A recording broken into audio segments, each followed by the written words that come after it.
it's your girl Suzette Speaks, coming to you each and every Saturday, bringing you nothing but love. Thanking you so much for showing me all the love that you have. I always bring you interesting, beautiful inside and outside women, and today is no exception. I'm here with a businesswoman extraordinaire, community leader.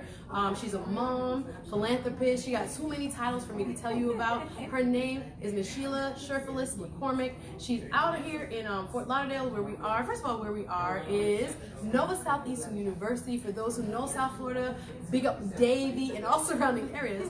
But she's here in this particular location because we just had an amazing workshop about women and confidence. So we're going to continue the discussion online with this beautiful woman. Welcome. How you doing? Thank you so much. Thank you, Suzette, for having me. And hello, everyone. Of course. I was going to say, this woman is so busy. We had to find like a mutual location and time. So she came. The workshop we just had was impeccable, if I may say so. When we talk about women in confidence, it's very sometimes unusual to think that really confident appearing women are not confident, but this is the fact. We just read a book called The Confidence Code, and some of the most well-accomplished, high-achieving women out there still lack confidence. Was there a time ever in your life, Sheila, that you struggled with your confidence, and how did you rebuild your confidence?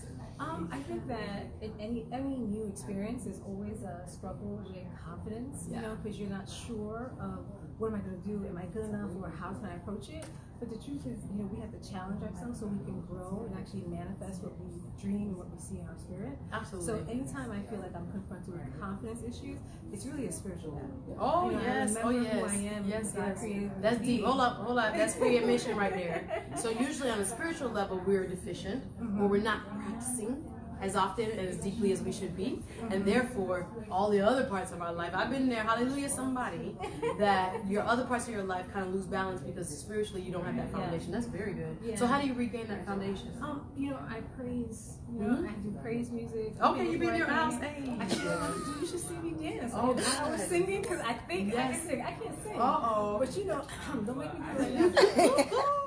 But it's praise. It's like, when we start praising, we're getting back to that. My and Lord. acknowledging that you're here for a purpose. And when everybody says it can't be done, God says it can be done. Amen. And He chooses us to break the mold and show people that we can do it. Oh, wonderful. So I always ground myself in that. Yes. And then I come out and let the church say amen, because I think that's something that we sometimes don't tie together, right? How we're feeling on the inside with what we're actually producing on the outside. So I was talking in the workshop a little bit about something called Imposter Syndrome, where really, really high achieving women, mostly women, men also can experience it, sometimes feel that for some reason they are not qualified, not deserving, and really should not be where they are in life. They feel like they are an imposter, and that other people are going to find out, they're really not as good as what people think they are. Have you ever experienced this? Yes. A lot of times when we're challenging authority, when we're challenging the system, when we're challenging things, you kind of feel like, well, I'm not as good as they are. Or maybe, I should, study more, do something more. But the truth is that, I've been working harder than most of the men. Hello. I mean, as a black woman. Sorry, guys. It's true. As a black woman, we have to work hard all the time. Absolutely. I just had lunch with one of my friends, and she's a doctor, and she works at a Jewish hospital. She said, I'm tired of working harder than everybody, just to be recognized. Exactly. And then we touched on something, all of that work we've been putting in, that's what makes us good enough. Absolutely. I've been working harder than everybody. And sitting back and acknowledging that to ourselves. Yes. Right? Yes. So pat your own self on the back, right? Yeah. Acknowledge your own accomplishments, even on a daily basis, no matter how small. Yeah. Well, I think that we have to acknowledge how accomplished we are, especially when you're living in a society that doesn't prioritize us, that doesn't value us. Right. And the expectation is, you're going to work harder. That's the expectation. Just for you to keep your job, you're going to work harder as a person of color. Right. Absolutely. So if you're in a position of working and you have your family, you have a good position of friends, that's a big thing. That's something we should celebrate. That network is a school. Absolutely. So good friendships. I told people today, if you have children, you already are good negotiator. So celebrate that. Yes. A lot of the attributes that we don't acknowledge on a daily basis, particularly women, are very good at organizing, leading. We went over whether we're an influencer or creator. We did a whole bunch during today's Speak Women's Empowerment Workshop. So back to your story. For those who don't know you, tell us where you grew up, how you got to where you're going, or getting to, excuse me. She ran as a candidate against one of the biggest names in South Florida, okay? An incumbent who had been there, what, 30 years? 26 years, almost 30 years. And I thought it was such an admirable thing to see. A young woman who stepped into politics and went after like the big dog, the person who has been there the longest and had this long reputation here in South Florida. What made you do that? I find that, you know, there's so few people that have guts anyway, but I was like, that's really gutsy. How did you get to that decision of, yes, I'm going to take on not only this interview, but this opponent? I was fed up. You know, it comes to a point where you have none. Yeah. And so I lobbied, and you know, one of the days when I was lobbying on behalf of the Home Health Association. And I was, you know, talking to the congressman, and I went to speak to him, and he wasn't present. Yes. And the person who was there had no knowledge of Medicare, people, nothing. And so I got so angry because with my job, I come across so many people who need help. Yeah. I come across the ones who are crying because their children died because they did not have the proper health care. Yeah. So it hurts me when I couldn't find a person who actually votes on these things. Wow. And you know, I go home with that and I said, you know, I have to do something because if I stay quiet, with all those people I speak to, I kind of forfeit that. At the same time, I had an issue where my father was battling cancer, and my father's a doctor. And he was able to get care into a treatment facility, and he's alive today. But then again, my father-in-law, he was a vet. He didn't have access to all these things. And you know, he couldn't sit there and find all the treatment centers. So I saw the disproportionality, and it bothered me so much that I said, you know, if I don't do something, no one will. Because everybody's kind of like, I can't, or this and that. And I had nothing to lose. Absolutely. You know, I have my own business. I do what I have to do, and I felt the calling.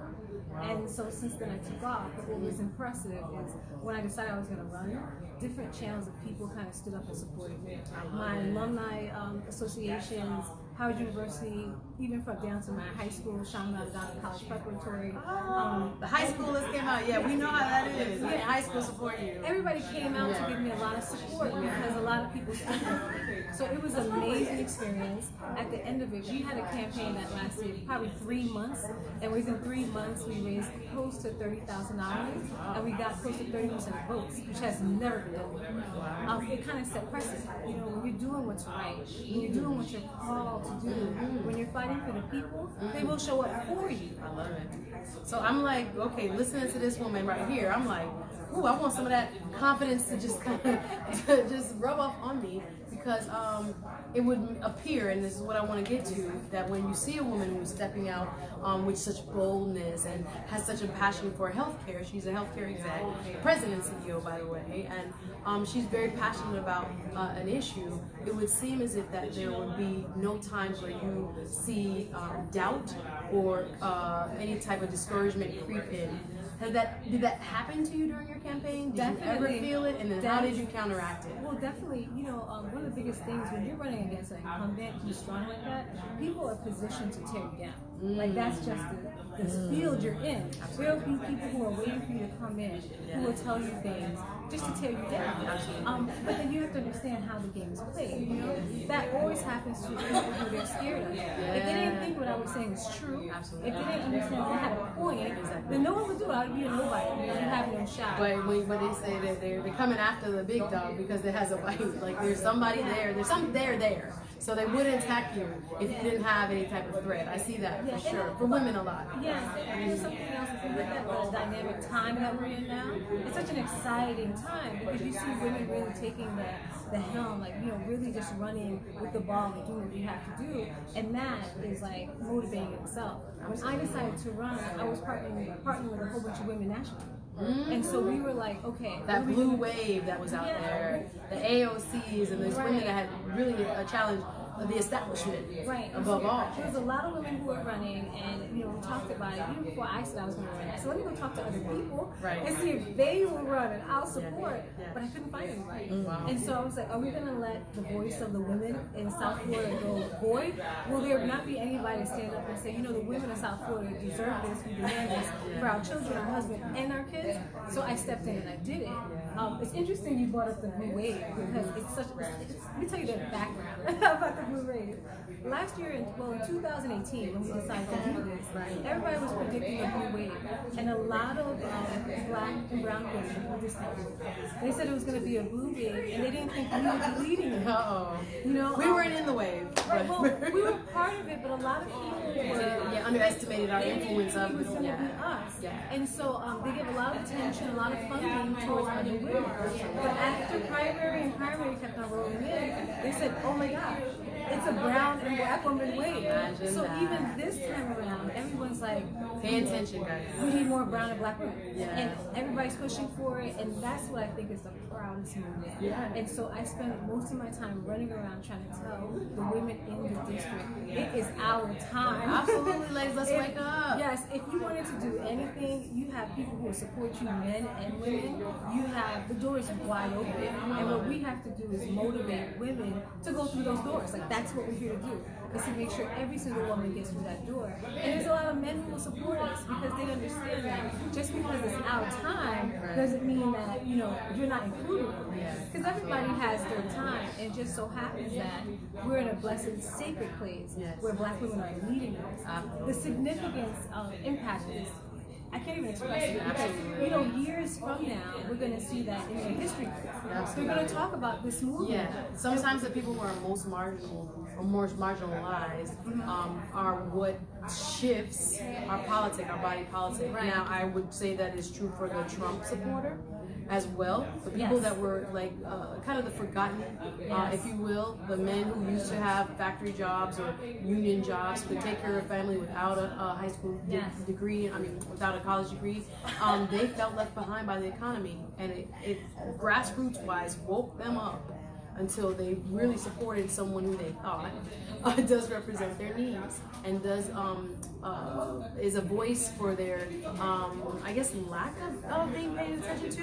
And I think on the opposite side, or you even call it opposite, because we're all in this country supposedly Americans and fighting for the same thing, but on the liberal side or the Democratic side, I think the same thing can be said about several groups, particularly women, particularly minorities, and minority women as a whole are kind of marginalized and thought of as kind of an afterthought, and sometimes are like, oh, the base that's never gonna like go anywhere, so they don't really pay attention to those voices. But it came to pass that in 2018, those voices were the strongest and most successful at getting people elected. Imagine that. Yeah, I mean, the significant thing of everything is that the most neglected people are the most motivated. And that's just it, the most neglected. And when we went into 2018, we went into a women's movement where if you look at the women who are discounted when it comes to sexual assault, when it comes to even financial security, when it comes to even promotions or even being present on boards, it was about women. Exactly. We were the most educated,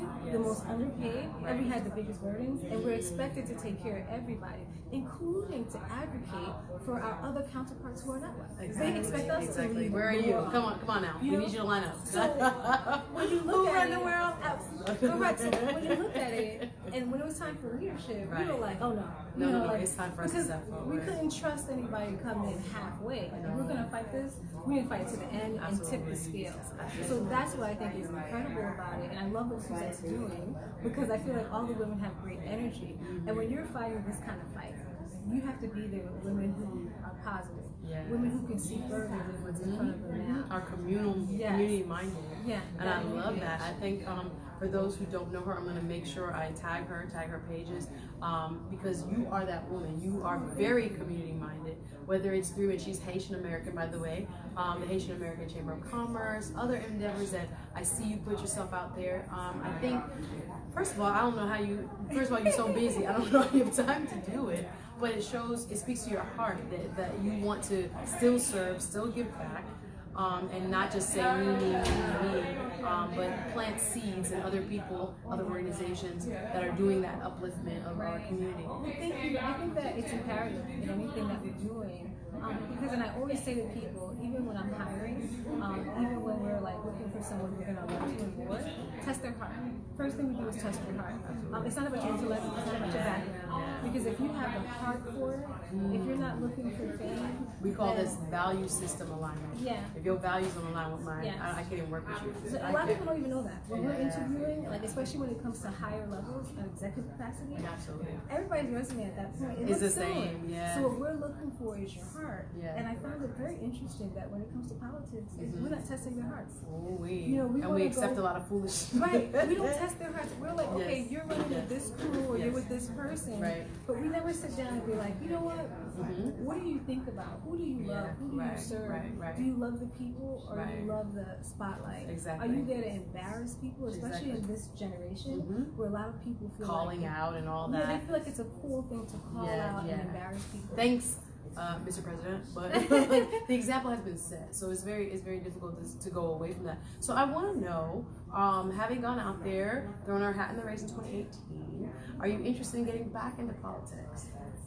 Well, you know, I've always silently been there as an I ain't going activist. nowhere. Okay, I got it. Yeah, so I've always silently been there as an activist. You know, most recently, in May, we were lobbying and pushing the Safe Banking Act, which is to make sure everybody who's getting into marijuana can actually bank and have their money secure. Not frozen by the federal government. Right, and you know, I'm so happy about the work we did because, you know, last week it was passed by the House and now we're waiting for it to move through the Senate. So, you know, those are great things that we're doing. You know, even and covert, like people don't know about it, but you're in there, you're in the trenches. Always That's great. moving, like always being in the front lines. So I have a lot of projects that we have, especially making sure that the Black community, especially those who are targeted with marijuana, actually have fair access and equal access to opportunities that are coming in. Absolutely. Which a lot of people don't realize, but we're in Florida. We have a lot of fertile land. We got to make sure that we're included in that process. And those businesses, we don't do. Yeah. So that's another thing that we're working on also. But you asked me if I'm interested in it. And yes, I will be running for 2020. I love this guy. I was in the NPR this morning about Rudy Giuliani. He lost his first race. People don't remember that. A lot of people who've gone on to do some great things in politics. You know, you gotta just, you know, dust the shoulders off and go back. And I'm happy that you will be. Thank you. Thank you. This is You heard it the here first. Right. This is the first time I even said it. We were looking to announce like beginning of October, but we're close enough. We're pushing her, guys. We're pushing her. So, for those who want to find out more about you, your platform, what you'll be doing next, where can they find you? Well, you can find me on SheilaForCongress.com. That's my website. I'm also on Facebook and Instagram, Sheila for Congress. And you can reach out to me at any time. I love speaking to people. Last time I ran, we pretty much were like in people's homes having dinner, which is great. It is great because you get to see what's going on and what's going on. So you can always reach out to me, and we love to come out and talk to people. And thank you for having me. I'm so glad. Thank you guys for watching. I will go back and check all your comments. Lots of love to everybody watching. Thank you so much. It's Suzette Speaks. I'll see you real soon.